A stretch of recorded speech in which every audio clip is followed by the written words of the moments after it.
ভূতের ঠিকানা।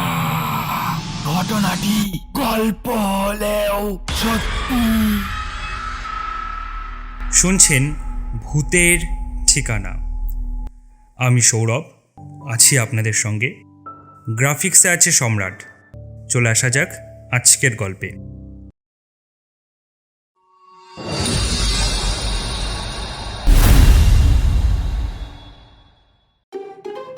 না, এবার ঠিক করে ফেললাম। বলিস কি সুজয়, তুই আবার কি ঠিক করে ফেললি? বউকে আর ভয় পাবো না, সে যাই হয়ে যায়। সর্বনাশ, বলিস কি হে ভাই? তোর যা বউ, সে তো ভয় না পেলে অনর্থ হয়ে যাবে।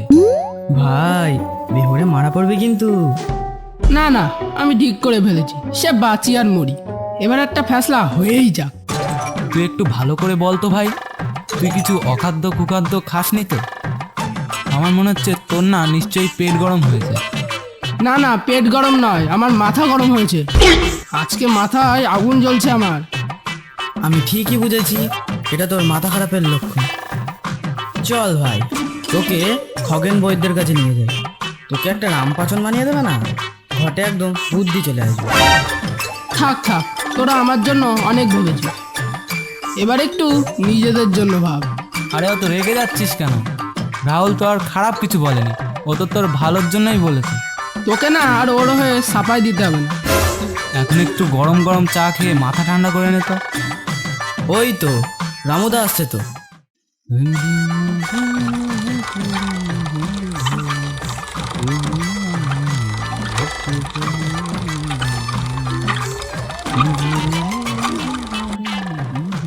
রামুদা, ও রামুদা, এদিকে এসো দেখি। কি রে, কি খবর তোদের? তোরা সব ভালো আছিস তো?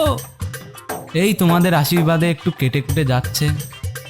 দেখিস বাবা, কেটে কুটে যাক তাও ঠিক আছে, কিন্তু যেন রক্ত না বেরোই। এমনিতেও প্রতি মাসে মশাদেরকে 10 গ্রাম করে রক্ত দিতে হয়, তারপরও যদি কেটে যায় তাহলে তো খুবই মুশকিল রে। আচ্ছা রামুদা, তুমি মাছ ধরা ছেড়ে রিক্সা চালানো শুরু করলে যে? কি আর করব, মাছ ধরা ছাড়িনি রে, এক প্রকার ছাড়তে বাধ্য হয়েছি। ছাড়তে বাধ্য হলে মানে? আচ্ছা তাহলে শোন। বছরখানেক আগে সেদিন ছিল ঘোর অমাবস্যা। বিকালবেলা আমাদের গায়ের নরেশবাবুর ছেলে গোপাল আমার বাড়ি এলো। রামু কাকা, ও রামু কাকা, বাড়ি আছো? ও গোপাল, আয় আয় আয় আয়। হ্যাঁ বল, কি বলবি? রামু কাকা, আজ না আমি তোমার সাথে মাছ ধরতে যাব। আজ? আজ তো অমাবস্যে, আজকে তো নিয়ে যেতে পারবো না, তুই বরং কাল আয়। কেন আজ নিয়ে যেতে পারবে না কেন? ওরে, আজকের দিনে তেনারা বাইরে বের হয়, এই জন্য তোর আজকে যাওয়াটা না ঠিক হবে না। তিনারা বলতে তুমি ভূতেদের কথা বলছো নাকি? ও আমি ওইসব ভূতে বিশ্বাস করি না, ভূত বলে কিছু হয় নাকি? ও আচ্ছা, তাই নাকি? চল তোকে নিয়ে দেখিয়ে আসি। তবে হ্যাঁ, ভয় পেলে কিন্তু আমাকে কিছু বলতে পারবি না। হ্যাঁ, কি যে বলো না, ভূতের ভয় তা আবার আমি? চলো দেখি কেমন তোমার ভূত। ঠিক আছে, আজ রাতে আমি ঘাটে নৌকা নিয়ে অপেক্ষা করব, তুই চলে আসিস। ঠিক আছে, আমি সময় মতো ঘাটে চলে যাব, তুমি চিন্তা করিও না।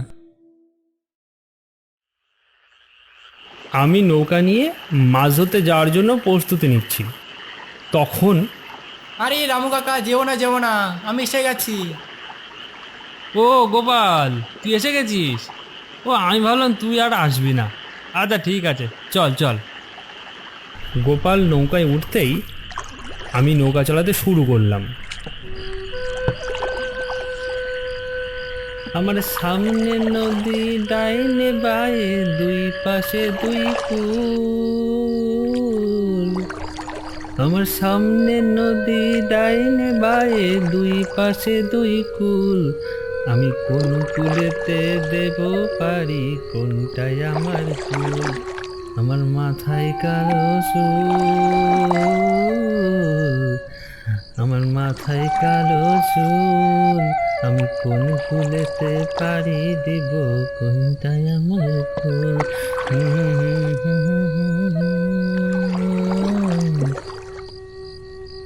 গোপাল, তুই ভয় পাবি না তো? দেখ এখনো বল কিন্তু, তাহলে আমি তোকে পাড়েতে নামিয়ে দিয়ে আসছি। দেখিস বলো। না না কাকা, ফিরে যাওয়ার ছেলে আমি নই। ভূত যদি সত্যি থেকে থাকে তাহলে আজকে আমি তারে দেখে তবেই বাড়ি যাব। আর দেখা যাক আজকে রাতে তারা আবার দেখা দেয় কিনা। নৌকা চালাতে চালাতে আমি আর গোপাল বেশ অনেকটা দূরে চলে যাই। নদী সব জায়গায় সমান চলে না, কোথাও চওড়া অনেকটা বেশি, আবার কোথাও একটু সংকীর্ণ হয়ে যায়। চারিদিকটা পুরো কালো অন্ধকার হয়ে গিয়েছিল। নৌকায় লণ্ঠনের আলোটাই নদীর পাড়গুলো আবছা আবছা বোঝা যাচ্ছিল।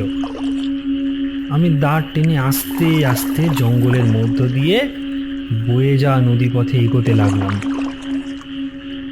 জঙ্গলের মধ্য দিয়ে ঢোকার পথে প্রচুর শেয়াল, বন্য জন্তু, তার উপর আবার প্যাঁচার ডাক ভেসে আসছিল। ওদিকে গোপাল নৌকার সামনে চুপচাপ বসে আছে। চারপাশটা দেখে মনে হচ্ছে এখানে কোনো জনবসতি নেই, একেবারে গা ছমছমে পরিবেশ।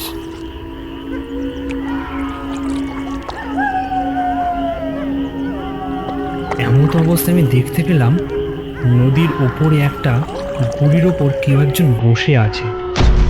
সেটা দেখে আমার তো বুঝতে আর অপেক্ষা থাকলো না যে ওটা প্রকৃতপক্ষে কি। গোপালকে দেখে আমি বললাম, এই গোপাল, দেখেছিস? দেখ, যে দেখ, ওখানে কেউ একজন বসে আছে। হ্যাঁ, দেখবো না কেন, ওখানে একটা মানুষ বসে আছে। আরে ওটা কোনো মানুষ নয় রে, এটা একটা প্রেতাত্মা। এই ঘন জঙ্গলে এত রাতে কোথা থেকে মানুষ আসবে রে বেটা? ওটা মানুষ কি প্রেতাত্মা তোমাকে এখনই প্রমাণ করে দিচ্ছি, দাঁড়াও।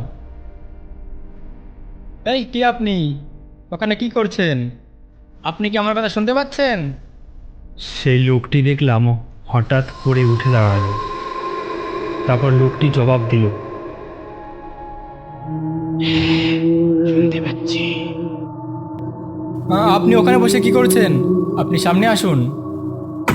তারপর লোকটা পেছন থেকে সামনে ঘুরে আস্তে আস্তে যখন এগোতে লাগলো, তখন লোকটাকে দেখে আর কোনো সন্দেহ থাকলো না যে ওটা একটা মানুষ ছিল না।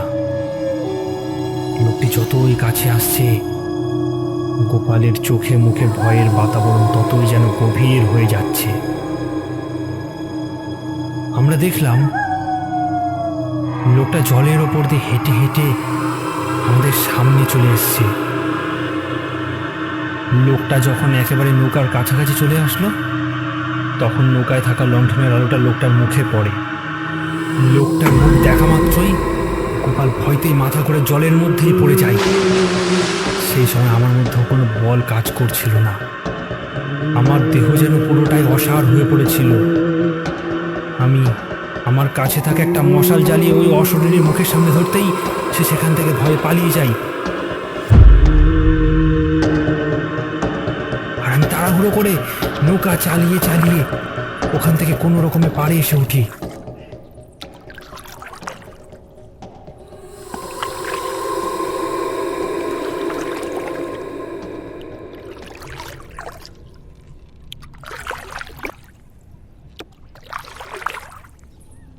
পরদিন সকালে নরেশবাবু সব ঘটনা জানতে পারলে তিনি গ্রামবাসীদেরকে নিয়ে আমার বাড়ি আর নৌকা সম্পূর্ণরূপে জ্বালিয়ে দেয়। কিন্তু তার আগেই আমি গ্রাম থেকে পালিয়ে গিয়েছিলাম, না হলে ওরা আমাকে পেলে আমাকেও মেরে ফেলতো। গায়ের পরিবেশ ঠান্ডা হলে তারপরই আমি গায়ে ফিরে আসি। এসেই তারপর থেকে আমি রিক্সা চালাচ্ছি। এরকম আরও ভিডিও দেখতে আমাদের চ্যানেলটিকে সাবস্ক্রাইব করে নোটিফিকেশন বেলটি প্রেস করে দিন, যাতে নতুন ভিডিও এলে আপনি আগে দেখতে পান। ধন্যবাদ।